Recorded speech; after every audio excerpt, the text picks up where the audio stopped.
Le bonjour, bienvenue dans cette 13e vidéo consacrée à la SDL en utilisant maintenant ma petite bibliothèque que j'appelle Game Engine pour créer les fameuses stages. Donc nous allons créer ce premier stage et pour éviter de tout mettre encore une fois dans le main C, on va créer un stage par fichier. Donc là on va créer le stage d'introduction.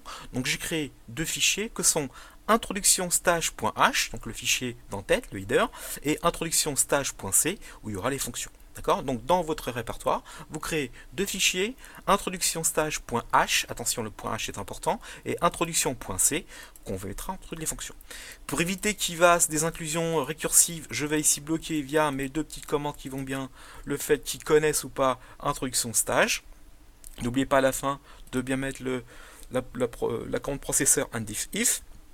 Et je vais créer mon premier stage. Donc d'abord, il faut que j'importe ma bibliothèque. Ça me semble un peu évident. Donc je vais inclure la GameEngine.h. Alors il est habituel que je mette toutes mes constantes dans un seul fichier. Donc là j'ai aussi importé constante.h. Qu'y a-t-il dans constante.h? Regardez, il y a pour l'instant largeur et hauteur. Bon, il y a des choses derrière, mais ça on s'en fout un petit peu pour l'instant. Pareil, hein, on n'oublie pas des petites inclusions ici. Donc qu'est-ce qu'il y a dans ce fichier introduction stage? Donc ce fichier va créer mon premier stage d'introduction. Et bien pour éviter d'avoir des variables globales, je vais faire ce qu'on a déjà fait il y a quelques temps. Je vais créer une structure qui va contenir toutes mes variables. D'accord? Donc cette structure, je l'appelle intro var. Donc les variables d'introduction, si vous voulez. Qu'est-ce que je vais trouver dans cette structure? Et bien pour l'instant, pas grand-chose. Si, mon stage, et voilà. Je viens ici de paramétrer mon premier stage. Donc je vais créer une variable qui s'appelle intro stage de type pointeur sur stage. Bien sûr, après, il faudra que je crée ce fameux stage. Et je vais également, parce que j'aurai besoin à un moment donné peut-être de clavier d'événements, je vais créer aussi dans introvar une variable de type SDL event qui va contenir mes événements. D'accord? Ces événements qui me seront donnés ensuite par le stage. Il faut bien sûr des fonctions. Donc la première fonction, c'est lancer l'introduction. Donc c'est start introduction. On verra ce qu'on y met dedans. Ensuite, il faudra créer ces fameux variables qui sont contenues dans introvar, d'où la création de l'introduction. On lui passe ici la structure via le pointeur. Il faudra rendre la mémoire à l'OS via la fonction dispose introduction. Il faudra dessiner l'introduction, donc le render introduction. Il faudra peut-être mettre à jour les objets que sont contenus dans l'introduction. Et bien on fera un update introduction. Et il y aura sûrement des actions d'event à gérer, d'où le event introduction. Donc en fait j'ai déporté ce qu'il y avait dans le point C, maintenant dans un fichier à demeure introduction.h. Donc là vous avez ici le plan du fichier qu'on va écrire maintenant. D'accord? Donc allons dans introduction stage.c. N'oublie pas d'importer bien sûr le point .h qui va bien. Et comment fait-on? Déjà on va créer la fonction create introduction. On reçoit ici l'adresse de la structure introvar. Donc première chose à faire, c'est de créer le stage. Donc d'abord, on donne que le stage qui est contenu dans introvar, il vaut 0. Comme ça, on commence à l'adresse nulle. C'est bien d'initialiser les choses avant de commencer à concevoir quoi que ce soit. Et bien le stage, les amis, vous vous souvenez dans la Game Engine, il y a une fonction qui va créer ce stage. Qu'est-ce qu'on fait? Eh bien on dit que le stage qui appartient à introvar, attention, introvar est un pointeur, du coup je fais tirer flèche, c'est stage, create, je lui passe la largeur, je lui passe la hauteur qui se retrouve ici dans la constante, mais comme il a importé ici constante, il les connaît. Et je lui passe comme titre introduction canyon. Voilà, je viens de créer ma première fenêtre avec une seule ligne de code. Voilà le truc. C'est ça qu'on cherchait depuis tout à l'heure. À simplifier ces lignes de code qu'on écrit. Et bien là, en fait, grâce à ma petite bibliothèque, je viens de créer mon premier stage, la largeur, la hauteur, le titre. Je vais définir une couleur de fond à mon stage, donc j'utilise la fonction stage set background color. Il vient, mais quel stage on parle? Eh bien, on parle du stage qui est contenu dans introvar, qui a été créé ici au-dessus. D'accord? Donc ne mettez pas la couleur avant d'avoir créé le stage. Ça me semble évident. Donc on va le mettre en blanc, 255 en rouge, 255 en vert, 255 en bleu. Donc par défaut, votre écran aura un fond blanc. Mais évidemment, on va y mettre une image. Donc je vais faire stage, load image from file. Quel stage? Eh bien le stage de introvar, logique. Et on lui donne le chemin d'accès à ce fichier paysage.png. Voilà. Vous avez créé vos deux objets et le stage entièrement cette fois. Et l'autre, on en a pas parce qu'on n'a pas encore créé. Alors, start introduction. Ah, tiens, ça ressemble à des choses qu'on a déjà faites. Évidemment, la start introduction, on va avoir une boucle infinie qui va arriver, enfin une boucle pseudo-infinie, et on va la maîtriser via le running qui appartient au stage, et le stage qui est contenu dans introvar. D'accord? Donc là, on arrive ici, donc on crée les variables no, x, boucle, donc là je passe. Donc là on avait écrit, c'était une variable qui s'appelait période fp, bon j'écris boucle, voilà pour changer. On n'oublie pas de créer la structure statique introvar, je l'appelle petit intro var, d'accord? Donc cette variable là et celle-là, attention, ça ressemble à on dirait que c'est les mêmes mots, non, parce que là j'ai un petit v, là c'est un grand v, donc il n'y a aucun souci pour le C, hein, il fait attention à la casse. Je vais créer bien sûr mes variables, qui sont dans introvar, et je vais démarrer, je vais faire stage start, je vais démarrer mon stage en positionnant le running qui est dans le stage à 1. Mais je ne dis pas que c'est, je ne sais pas en fait ce qu'il y a un running à 1. On me dit, pour démarrer mon stage, tu fais stage start. Et bien je fais stage start. Et je lui dis bien sûr qu'il faut qu'il chope le stage qui est dans l'introduction. Ensuite dans le while, bah, tant que le stage is running, donc en fait là j'utilise une fonction qui me renvoie la fonction que j'ai ici renvoie un int. Donc tant que le int sera envoyé, il sera égal à 1, eh bien je ferai la fonction qui est en dessous. Donc stage is running, c'est une fonction qui renvoie soit 0 si c'est fini, soit 1 si toujours en état de marche. On lui passe quoi? On lui passe le stage qui est dans l'introvar. Là, on récupère le temps, on regarde si le temps est supérieur à la boucle, on calcule le delta S, donc ça vous dit des choses. Et puis là, qu'est-ce qu'on fait?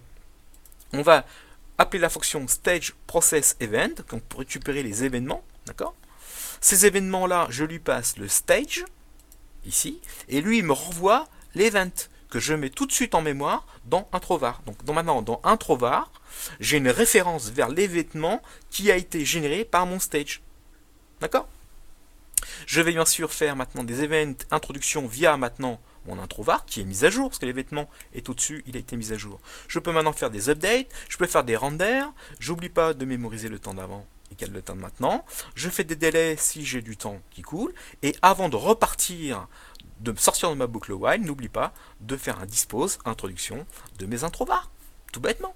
Donc en fait, j'ai tout ce qu'on faisait en C, dans le main.c, on le fait maintenant et dans l'intro stage, on le fera ensuite dans le game stage, on le fera dans la conclusion stage. Chaque stage aura sa propre boucle, si vous voulez. D'accord?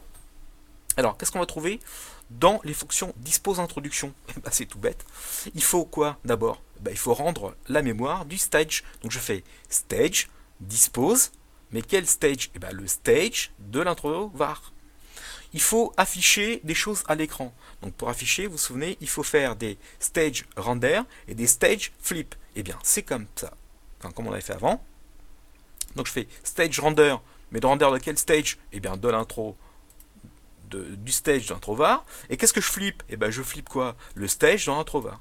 Et bien sûr, ensuite j'aurai des objets ici. Et bien entre ces deux lignes-là, je viens faire le rendu du plane, le rendu du label, le rendu, etc. D'accord? Donc je vais faire ensuite mes rendus successifs ici.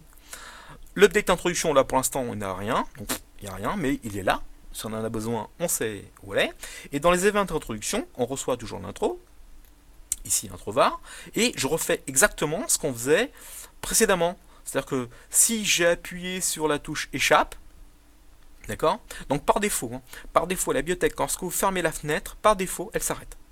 Mais on peut maintenant laisser à l'utilisateur de la bibliothèque d'autres actions. Par exemple, si je vais toucher la touche enfoncée de type échappe, eh bien moi je décide de faire un stage stop. De qui?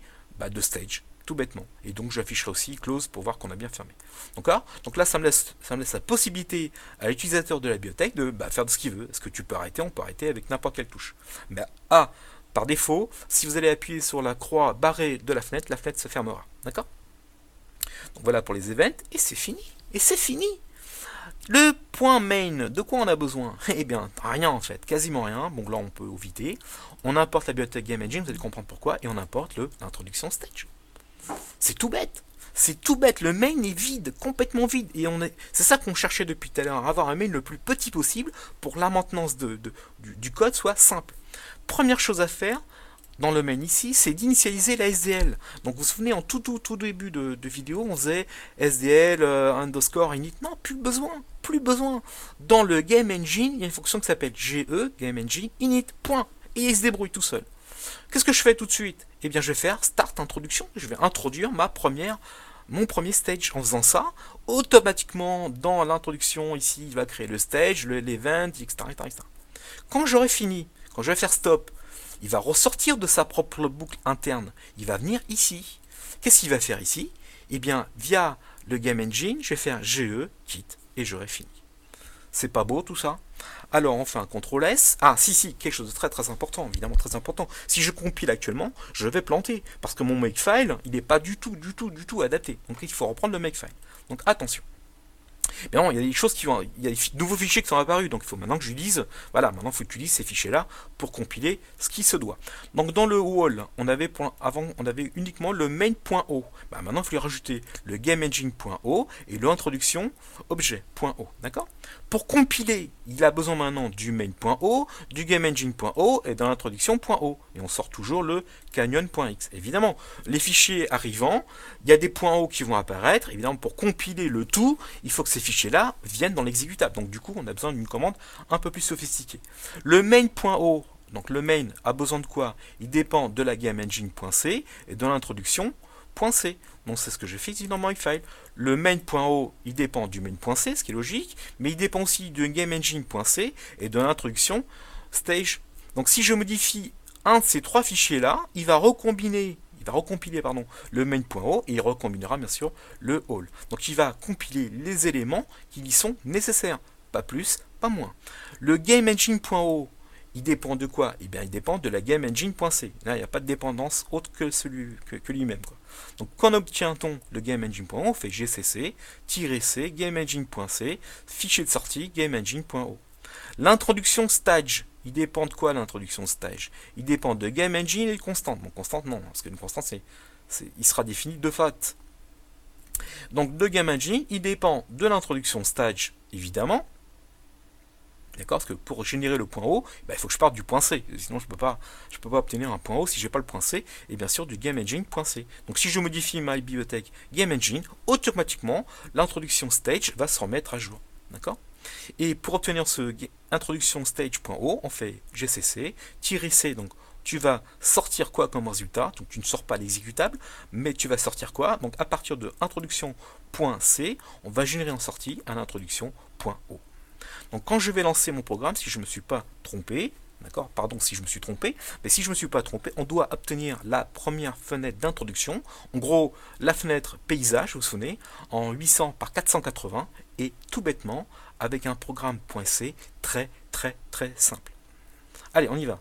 F9, donc vous voyez par exemple ici, il vient de me compiler l'introduction stage, il vient de compiler le .o, etc., pour générer à la fin la chose qui va bien. F5, et voilà, j'ai ma première fenêtre d'introduction. Et là maintenant, on va remplir cette fenêtre d'introduction avec des objets qu'on va mettre dans l'intro var pour les créer, pour les bouger, pour les rendre. Merci de votre écoute et à très bientôt.